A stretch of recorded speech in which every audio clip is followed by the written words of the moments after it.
বিশ্বকাপে বাংলার ব্যর্থতার মাঝেও রিয়াদ ছিলেন জলজলে।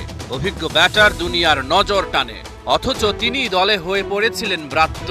কিন্তু ইন্ডিয়ান প্রিমিয়ার লিগ আইপিএল এর নিলামে তার নাম নিয়ে আমরা বেঁচে আছি এখানে, এই পুরো চত্বরটা ভালো ফিল করছি। এই ধরনের কোনো আচরণ আমি আমার মাঝে পাই নাই। সবাই আগের মতোই বন্ধুসুলভ।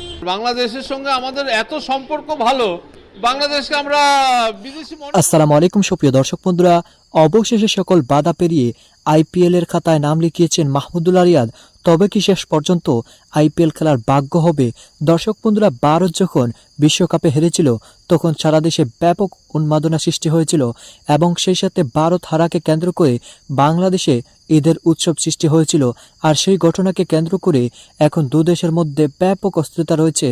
বাংলাদেশ এবং ইন্ডিয়ার ফ্যানদের মধ্যে ব্যাপক তর্ক বিতর্ক জড়িয়ে রয়েছে।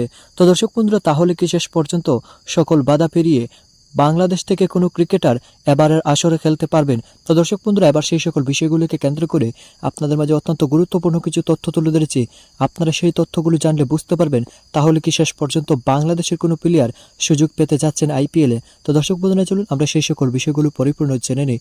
অবশ্যই ধৈর্য সহকারে পুরো ভিডিওটি দেখবেন, তাহলে এই সকল বিষয়গুলো পরিপূর্ণ বুঝতে বাংলার পারবেন। ব্যর্থতার মাঝেও রিয়াদ ছিলেন জলজলে। অভিজ্ঞ ব্যাটার দুনিয়ার নজর টানে, অথচ তিনি দলে হয়ে পড়েছিলেন ব্রাত্য। কিন্তু ইন্ডিয়ান প্রিমিয়ার লিগ আইপিএল এর নিলামে তার নামটা উঠল। হয়তো শেষ পর্যন্ত দল পাবেন না মাহমুদুল্লাহ। বিশ্বকাপের ফাইনালে অস্ট্রেলিয়ার কাছে ভারতের পরাজয়ে আনন্দ উল্লাস করে বাংলাদেশের সমর্থকরা। পক্ষে বিপক্ষে চলে যুক্তিতর্কের খেলা। শেষ পর্যন্ত ভারতীয় সমর্থকদের পক্ষ থেকে দাবি তোলা হয় টাইগার ক্রিকেটারদের যাতে আইপিএলে না নেওয়া হয়, কিন্তু তা শেষ পর্যন্ত কার্যকর হয়নি। বাংলাদেশ থেকে 6 জন ক্রিকেটারের নাম আছে আসন্ন আইপিএল এর নিলামে।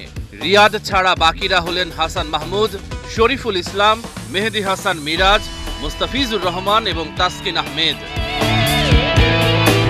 গত আসরে আইপিএল এর নিলামে সাকিব আর লিটন দাসকে কিনেছিল কলকাতা।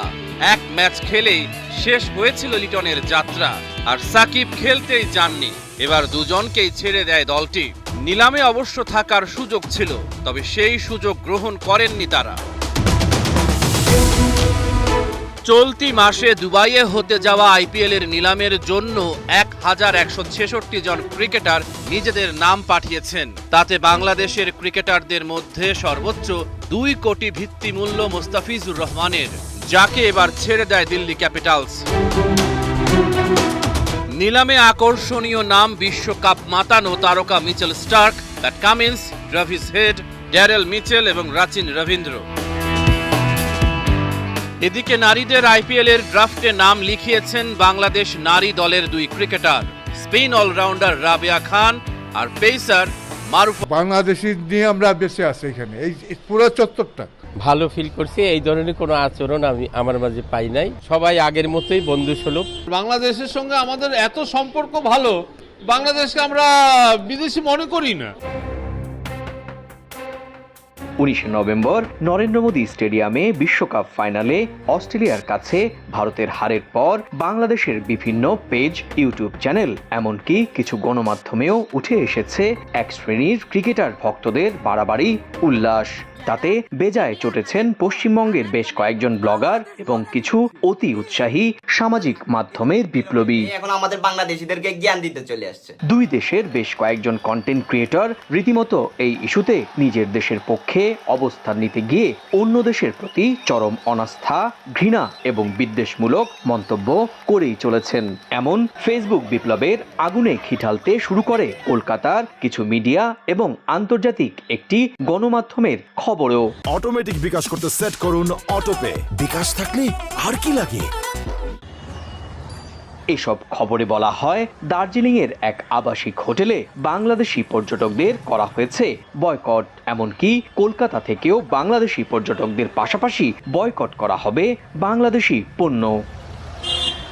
ঘটনার সত্যতা খুঁজতে গিয়ে জানা যায় দার্জিলিংয়ের আবাসিক হোটেলটিতে প্রচুর বাংলাদেশি ভারতীয় পর্যটক থাকতেন, কিন্তু মাস দেড়েক আগে দুদেশের দুজন পর্যটকের সঙ্গে বিবাদ হয় এবং তাতে তিনি সিদ্ধান্ত নিয়েছেন ওই হোটেলে আপাতত বিদেশি কোনো পর্যটককে রাখবেন না। তবে ওই হোটেল ছাড়া আর কোথাও এমন ঘটনা ঘটেনি।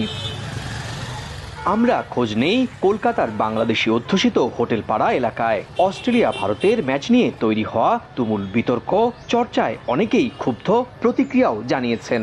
3 দিন হলো কলকাতায় এসেছি, কারণ এটা ফেসবুকে এক শ্রেণীর যারা আছে দর্শক, তারা ওটা যেটা করছে ওইটা নিয়ে এত বাড়াবাড়িটাও আমি মনে করি এটা আশা করি না। এই ধরনের কোনো আচরণ আমি আমার মাঝে পাই নাই বা আমার সাথে কেউ করে নাই। সবাই আগের মতোই বন্ধুসুলভ। ভারতে বেড়াতে আসা বাংলাদেশি পর্যটকদের মধ্যে মার্কিন যুক্তরাষ্ট্রের পরেই দ্বিতীয় অবস্থানে রয়েছে বাংলাদেশি পর্যটকদের অবস্থান। এই খাতে ভারতের অর্থনীতির একটি বড় অংশ আসে বাংলাদেশ থেকেই। বিশেষ করে মধ্য কলকাতার কয়েক লাখ মানুষ সরাসরি বাংলাদেশি পর্যটকদের আসা যাওয়ার উপরই নির্ভর করে সংসার চালান। তারা কি টেররিস্ট যেটা এরকম তাদের রুম দেবেন না? আর বাংলাদেশের সঙ্গে আমাদের এত সম্পর্ক ভালো, বাংলাদেশকে আমরা বিদেশি মনে করি না। বাংলাদেশি নিয়ে আমরা বেঁচে আছি এখানে, এই পুরো চত্বরটা তারা আছে বলে এখানে ব্যবসাটা ঠিক মতো চলছে এবং জমজমাট হচ্ছে। মূলত বাংলাদেশকে কেন্দ্র করেই আমাদের বিজনেস, আমরা কখনো এটা করতে পারবো না। তাছাড়া একটি খেলার ফলাফলকে কেন্দ্র করে এই ধরনের গুজব কিংবা বিদ্বেষমূলক প্রচারণাকে আইনের আওতায় আনা দরকার বলেও মত সংশ্লিষ্টদের। তো দর্শক বন্ধুরা, আপনারা হয়তো পুরো ভিডিওটি দেখে এবং এই সকল কথাবার্তাগুলো শুনে অবশ্যই বুঝতে পেরেছেন অবশেষে আইপিএল এর খাতায় বাংলাদেশের 6 জন ক্রিকেটার নাম লিখিয়েছেন। তবে সেই 6 জনের মধ্যে কারা টিকবেন আইপিএল এর নিলামে, তবে সেটা দেখার পালা। তো দর্শক বন্ধুরা, অন্যদিকে বাংলাদেশ এবং ভারতের মধ্যে যেই দূরত্ব বেড়েছে সেই দূরত্ব কি কমবে নাকি এখানেই শেষ হতে চলেছে বাংলাদেশি প্লেয়ারদের আইপিএল ভাগ্য? তো দর্শক বন্ধুরা, আপনারা পুরো ভিডিওটি দেখে এবং এই সকল কথাবার্তাগুলো শুনে আপনারা কি বুঝতে পেরেছেন অবশ্যই কমেন্ট করে জানিয়ে দিবেন। তো দর্শক বন্ধুরা, ভালো থাকুন, সুস্থ থাকুন, আল্লাহ হাফিজ, আসসালামু আলাইকুম রহমতুল্লাহি ওয়া বারাকাতুহু।